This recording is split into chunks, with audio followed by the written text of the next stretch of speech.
In this video for section 3.1, we're going to talk about calculating measures of center for a data set. These include the mean, median, and mode. We'll start with the mean.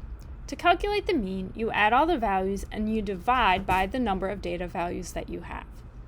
We have two symbols for the mean that we are going to use in this class. The first is the Greek letter mu, which is this kind of funny looking U with a weird tail on the left. And we use mu if we are talking about the mean of a population. We have a different symbol which is called x bar. It's an X with a little horizontal line over the top, and we use that if we are referring to the mean of a sample. So if we have a sample taken from a larger population and we are finding the mean of that sample, we call that the sample mean. So let's look at example 3.2. We have a newspaper reporter in Wisconsin who is collecting a sample of 7 university professors and determining their annual salaries. And here's our sample data. We want to calculate the mean of the sample data. So first, I'm going to use Minitab for this. I have my data already entered here. And so what I'm going to do is I'm going to go to Stat, Basic Statistics, and then select Display Descriptive Statistics.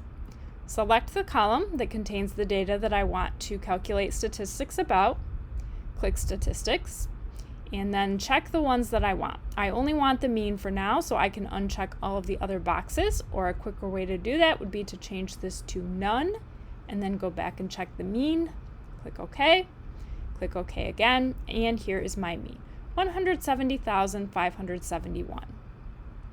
So that is x bar because we are talking about the mean of a sample.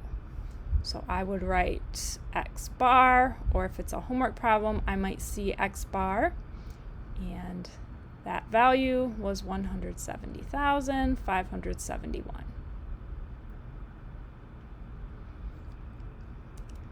One disadvantage of the mean is that it can be affected by extreme values, and we're going to see that in this next example. So suppose that the salary recorded as $316,000 was actually $1 million. How would this affect the mean? So we'll go back to Minitab. I'm going to copy my data and paste it into a different column. And I'm going to change this $316,000 to $1 million. And now I'm going to calculate descriptive statistics for the new column. So display descriptive statistics again, and now I'm working in column 3. I already have the mean checked, so click OK. And now I have my new mean, $268,286.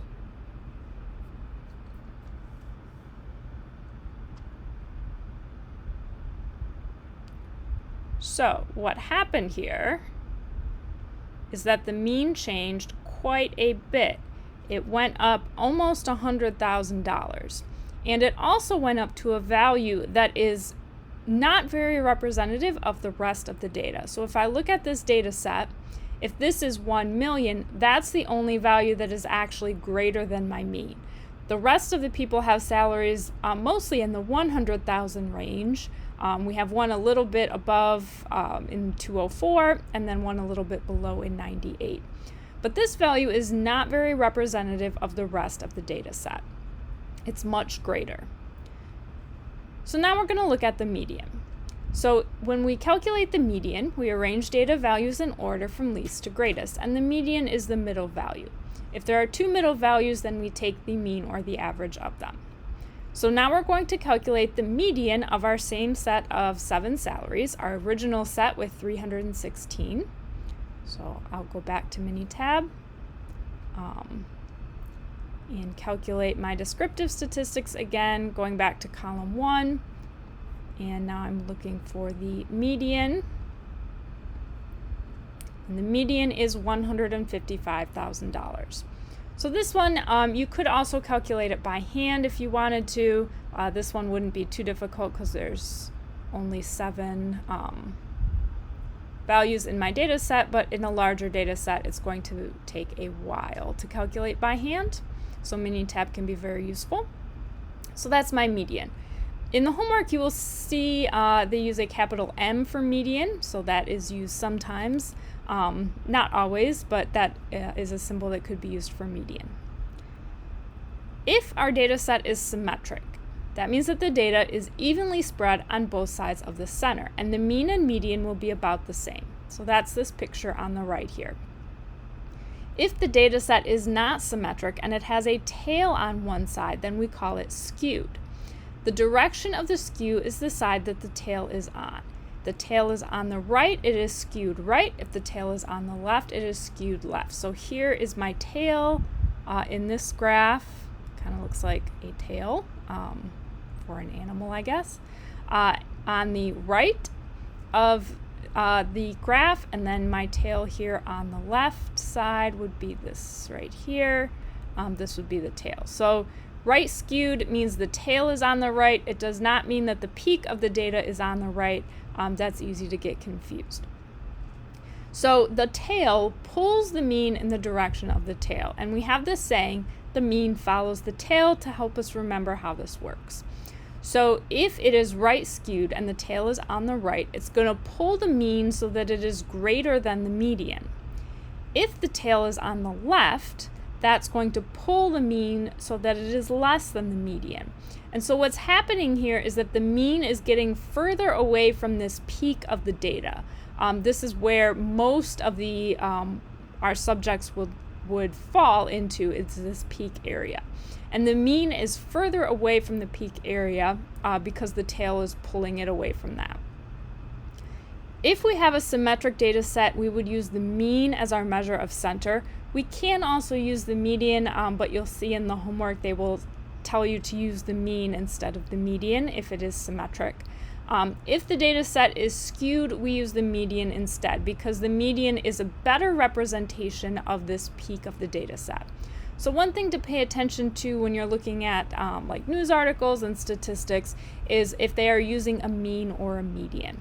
Things like salaries, house prices, a lot of times median is used because you get this tail on the right with people who make a lot of money or very expensive houses that aren't very frequent, but that can affect the mean. So the median is a better representation of your typical or average person or house.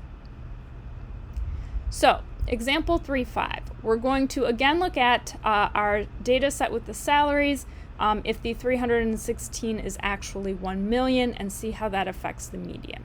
So going back to Minitab here, I'm going to do my median calculation again with column C3, where I have that 1 million replacing the 316,000, and I want to calculate the median. So I get a median of 155,000. So that has not changed. Changing that data value does not change the median at all. Whereas with the mean, it made a significant difference. And the reason for that is because the 316 was already the greatest value in the data set. So making it an even greater value didn't really matter because it's just going to be removed. If you're looking for the middle value, it's going to be removed first anyway, or crossed off if you're kind of doing it by hand. So that did not affect the median at all. So I'll write that here. Median is 155. Did not change.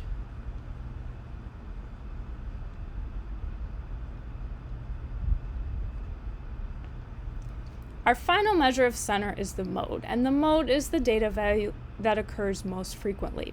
So unlike mean and median, we could have no mode if there is no value that occurs most frequently. This would probably happen if each value occurred exactly once. We could also have one mode, one value that has the most occurrences. In this data set, it would be the 4.9, which occurs 3 times, beating out 6.3, which occurs twice. We can have more than one mode if there is a tie. So in this final data set here, 28 occurs twice, 43 occurs twice. That's a tie for the most, and so 28 and 43 would both be considered mode. And those are measures of center for a data set.